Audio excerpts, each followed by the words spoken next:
Family, familia, peace to Peter Brown, peace to Peter Brown. I made this art in Mid-Journey depicting my late friend Peter Brown, who was one of the clearest beings I've ever met when it comes to matters of awakening, matters of enlightenment, matters of liberation.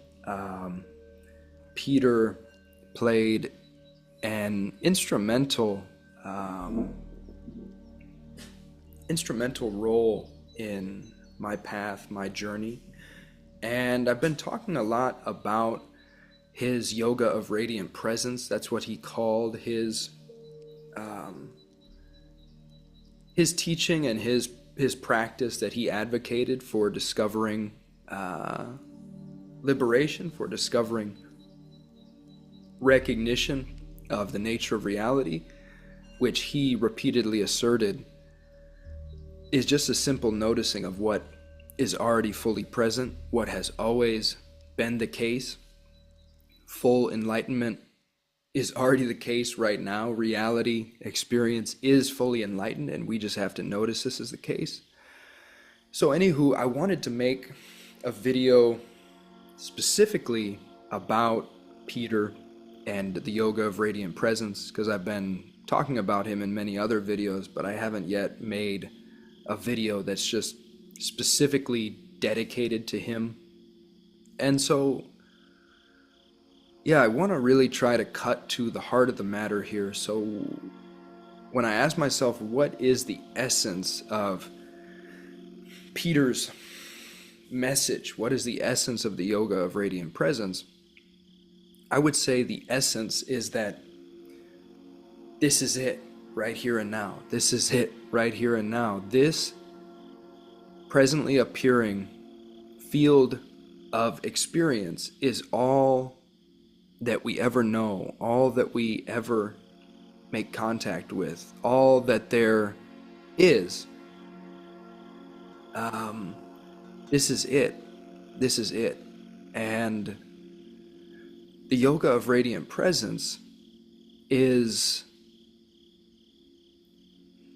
a practice for coming to notice directly that this is the case, that present experience itself is already wholeness, is already completeness, is already this astounding, miraculous condition, and that we've always been that condition, and we always will be, and we can notice it if we like, which can allow a fuller appreciation and celebration of its inherent qualities of fullness, juiciness, radiance, astoundingness, self-sufficiency, restfulness, harmony. So the yoga of radiant presence that Peter advocated was really a very simple practice of just letting yourself sensitively feel and taste the immediate textures of experience without concepts. Peter would say, non-conceptually engage with what is here. Let yourself non-conceptually feel and taste the texture of experience. Peter had this idea that we don't need to deconstruct the false. We don't need to deconstruct what is not true. We can just go to what is true. We can go to the positivity of radiance here and now, and we can just rest with and abide with and be with that radiance and let it show us what it is. So Peter suggested finding access points that tend to be outside of your major story about what this is and what is happening. So for example, staring at a wall, or staring at the sky, or looking at the dancing light in the space we typically think of as behind your eyelids, these can all be good access points where you can just if you do close your eyes for a moment and you look at that dancing pixelation that is there, that dancing morphingness, it can pretty quickly become apparent that you could write a billion treatises about that dancing pixelation, and that you wouldn't be able to say, in any final sense, you wouldn't be able to pin down with any true accuracy what that dancing pixelation is. And this is really perhaps the most key feature to notice in your direct experience. In a way, this is kind of like the master key that unlocks the whole thing. What Peter called unresolvability, which is a synonym for indefinability, inconceivability, unfindability, non-objectifiability, unconditionality, non-structuralizability. What is here? This ever-morphing, ever-dancing, instantaneous flash of what Peter called radiance, which you could also think of as naked sensory data, pure information, luminosity.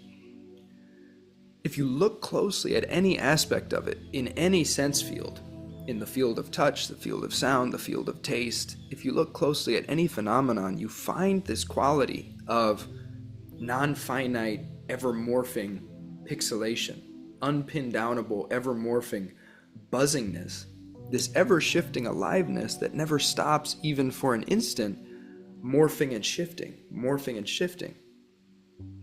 This is why in Dzogchen they say phenomena self-liberate upon arising. All phenomena self-liberate upon arising. Because if you look closely and subtly at what is actually present here and now, you find this continual morphingness, such that in a profound sense nothing actually crystallizes or becomes something, because before it could become something, before it could be pinned down as being this or that and actually become a solid objective thing, it's already shifted into something else. It's already something else. It's a continual meltingness, a continual morphingness, a continual melting awayness. And this is its freedom in a profound sense. Phenomena are free of having to actually be anything definable or solid. And therefore, in a profound sense, there are no problems. Because for there to be a problem with anything, you'd have to first know what it is. A problem implies that I know what this situation is, and this situation is a problem for me.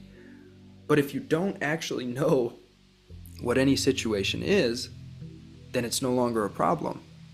And this is what the yoga points to. It points to look closely and directly and freshly and nakedly, like an infant, like a newborn baby.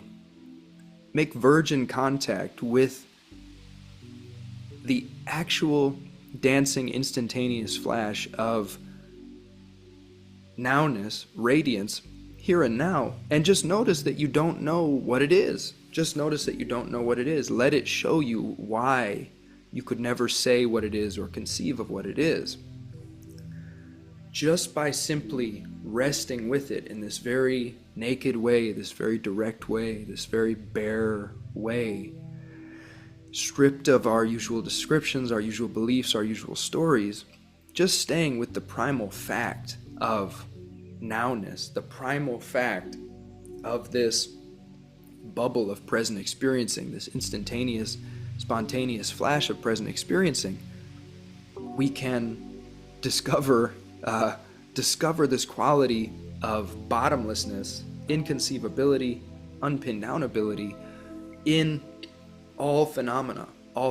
And again, this is kind of the master key, just to see why, really intimately see why you cannot say what this is, why you cannot know what this is in any structuralized sense, in any formalized sense of like, okay, I've boxed this in, I've discovered the final map.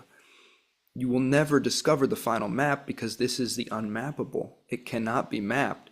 And simply seeing why that is the case, simply seeing very clearly the total instability, the total dynamism, the total continuous morphing dancingness of the full field, how it just shines forth as this seamless continuum of morphingness that cannot be said or pinned down in any way whatsoever.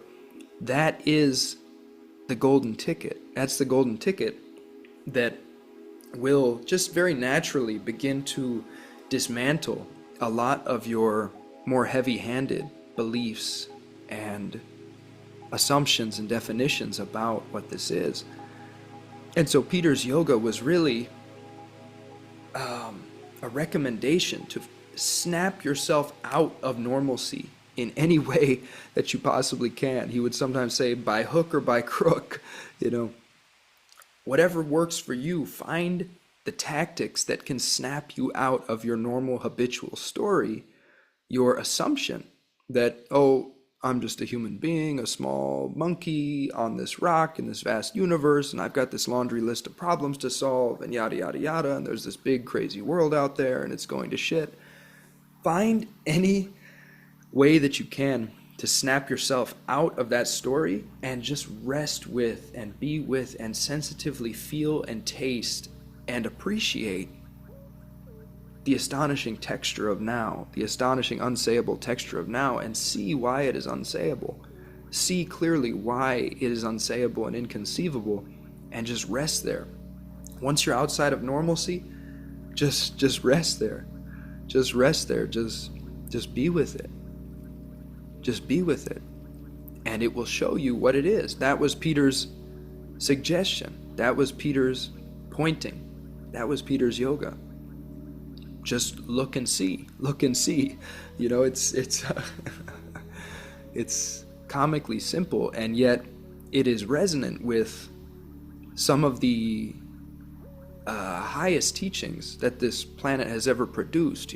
Teachings of this nature, such as those in Dzogchen Buddhism, would often be reserved for only monks who had been initiated and had already gone through years of prior training. And Peter had definitely an iconoclastic streak, and he just said, fuck that. He once said, fuck it is the main mantra. He had a very kind of iconoclastic spirit and a very democratizing spirit. And he said, no, this shouldn't be something that's just reserved for initiates after years of preparation. There are people who are just ready to hear this direct message, and we can democratize and disseminate this message. That's my impression of Peter. I'm not saying that Peter himself really talked about democratizing the message. That's just kind of my interpretation, but it feels true to the spirit of Peter that he was a trickster who was very happy to burn away anything that he saw as the kind of decorative trappings or the jargon or the overcomplicated nuances of many traditions, to just try to point directly at what is here. I once asked him, and this was a moment that felt like one of the greatest moments of transmission from Peter. I asked him, so a lot of these other teachers, they seem to kind of place the absolute somewhere else. They make it sound like you need to penetrate the absolute. You need to, dissolve every last speck of solidity. You need to go through the jhanas. You need to have these rarefied meditative absorption or pop-out experiences that allow you to go to the attributeless void of para Brahman. What do you think about that type of stuff? And Peter in that moment just said, that's all hogwash. That's all hogwash.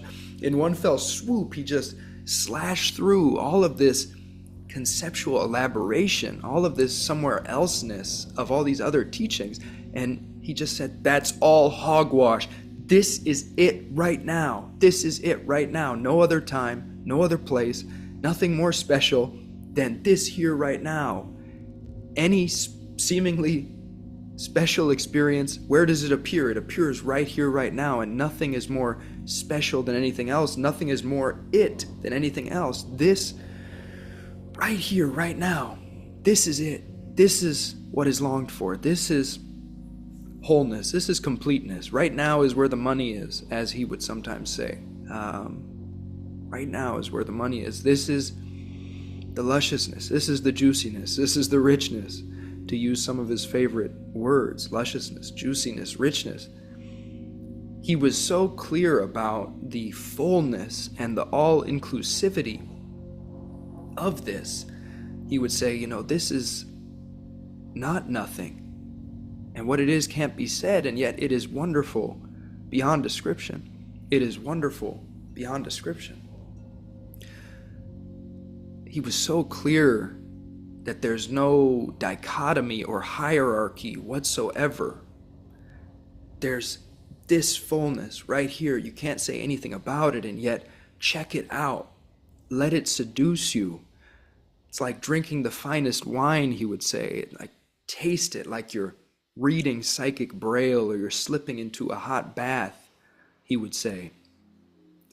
Like, let yourself feel the lusciousness, the suggestiveness, the unpindownable meaningfulness, the slipperiness, the astoundingness of this actual condition that is here. He would just relentlessly point us back to naked, immediate experience, just as it is right here and now, just your ordinary humdrum life. He once said, the shit in the toilet, tag, you're it. Everything is it. You eating a slice of pizza, that's it. That's already, in a profound sense, that's already enlightenment. That is the hyper-intelligent field of immediate experience shining forth in a completed condition that happens to look like you eating a slice of pizza. Peter once said, a bum pissing equals a holy man. This is the holy land. This is the pure land. Everything you see is the one taste, the one holy actuality. Your experience, just as it is already, as Peter said, a pageant of divine celebration. Pageant of divine celebration. He would say, I'm Peter Brown, a psychologically damaged and neurotic individual, while simultaneously being the creator of the universe.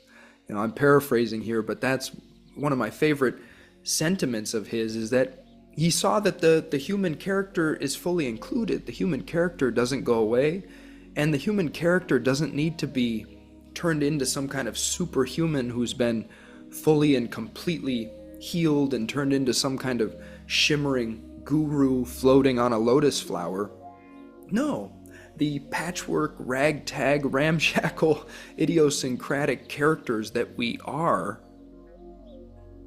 warts and all, are already that. They're already that. They are perfect intelligence shining forth as the poetry of these lives that we're living. These lives that we're living, exactly as they are fully included as pure poetry, a pure artistic expression of this infinitely imaginative intelligence that is dreaming or dancing as everything we experience, And so Peter's gift was, he just seemed to have this limitless bag of tricks and this limitless eloquence with language. And he had so many phrases and sayings and pointers and aphorisms and metaphors and tricks that could just snap you out of normalcy. Like no one else I ever encountered. Peter's words could just snap me out of normalcy. He was like this wizard trickster with language who could just use language to conjure a portal and invite you through this open doorway into moreness, into otherness, into infinity, into the noticing that your immediate naked experience right now as it is more and other than what you are holding it to be. He would just invite you to notice the moreness, notice the otherness, notice that this is infinitely beyond any way that we are holding it to be. And however we're holding it to be, that's fully included too.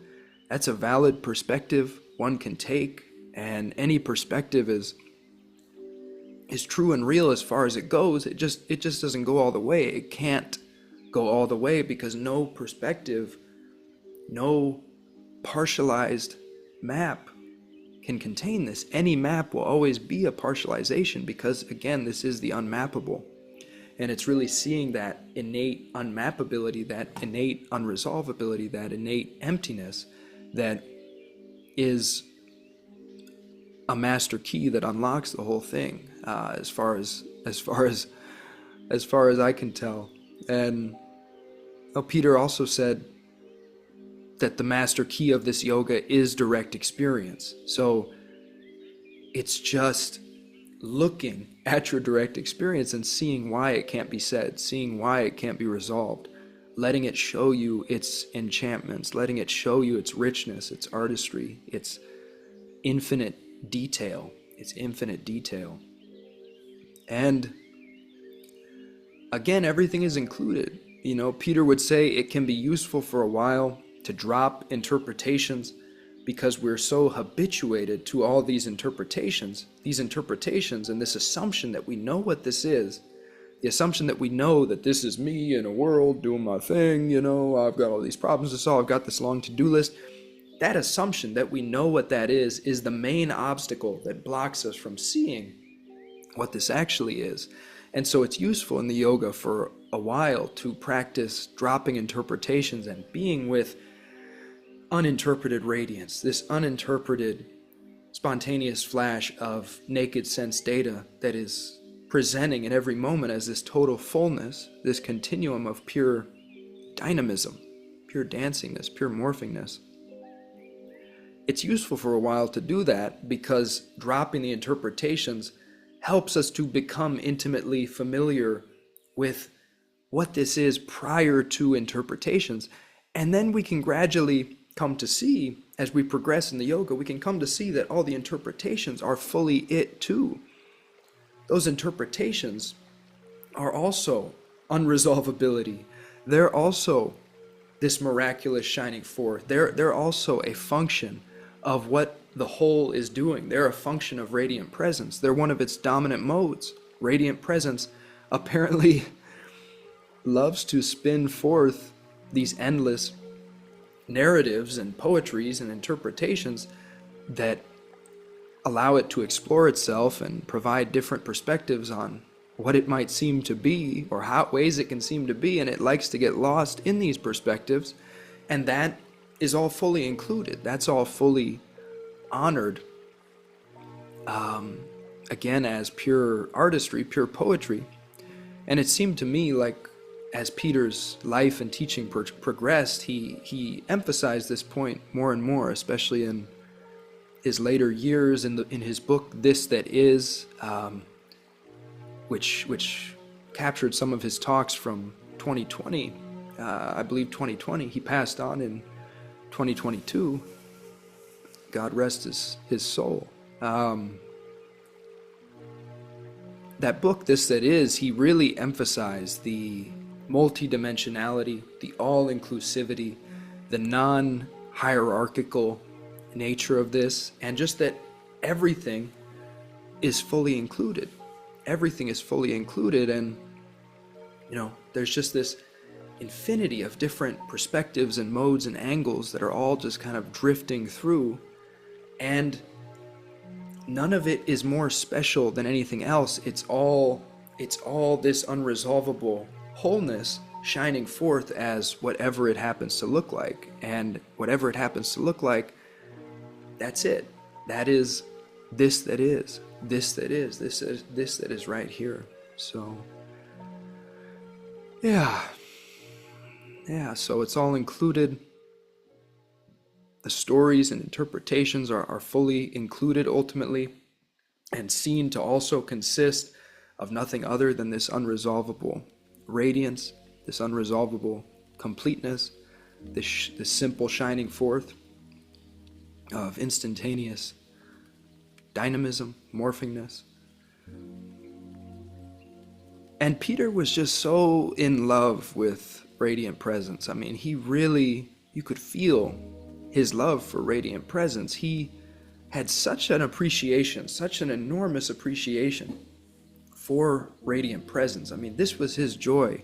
He never charged money for his teachings, and yet he was so prolific. I mean, you can find endless hours of his audios online on his website, theopendoorway.org, or on the Non-Duality podcast. They've republished about 80 hours of his talks on Spotify and YouTube. This is a treasure trove. It's a treasure trove. Highly recommend diving into this. I can link it in the description below. I can link to some of these resources. I mean, it's just astonishing. Peter left us a prolific legacy of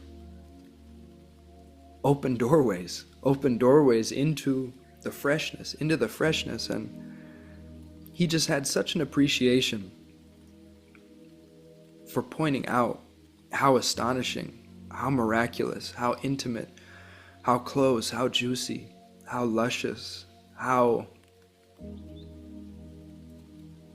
wonderful this condition really is, and that this freedom from our habitual human stories is available. This freedom from the weight of making those stories into something heavy that we have to grapple with.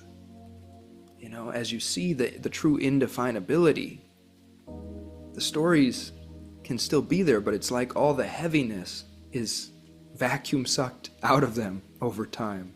They're seen through. And gradually your center of gravity as a yogi shifts from primarily experiencing the world in terms of your interpretations toward primarily experiencing this here now as radiant presence, as this unknowable instantaneous flash, this simplicity. All apparent complexity is included, and yet it all collapses down to the purest simplicity. And over time, the yogi's apparent center of gravity shifts toward being with this as it is, as this simplicity of inconceivable radiant presence. Just this right here, right now.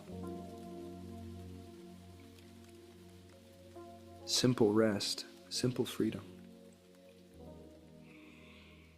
simple love, just all embracingness. This radiant presence, it fully allows, fully embraces, fully has room for all of what it may appear to be. Nothing blocking anything else, just shines forth in a completed condition in every moment. That is what Peter was pointing at, near as I can tell. You know, I certainly don't want to put words in his mouth. I humbly present this as having spent years deeply immersed in his teaching and having experientially found it to be perhaps the most liberating spiritual technology I ever came across. I feel inspired to share it, feel inspired to talk about it. So that's where this video is coming from a deep love for Peter. Once again, thank you, Peter. Thank you so much. I love you, my friend. I love you, and thank you for what you gave us. I appreciate you. I love you, and please be with us. I know you're here right now. I know you are this radiant presence. that is here right now.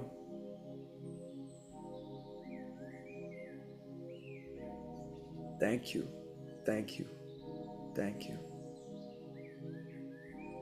Thank you for all that you gave us. God bless you. And may this radiant presence ripple forth for the highest good of all beings. May all beings know peace and completeness. Thank you, life. Thank you, God. Thank you, truth. Amen.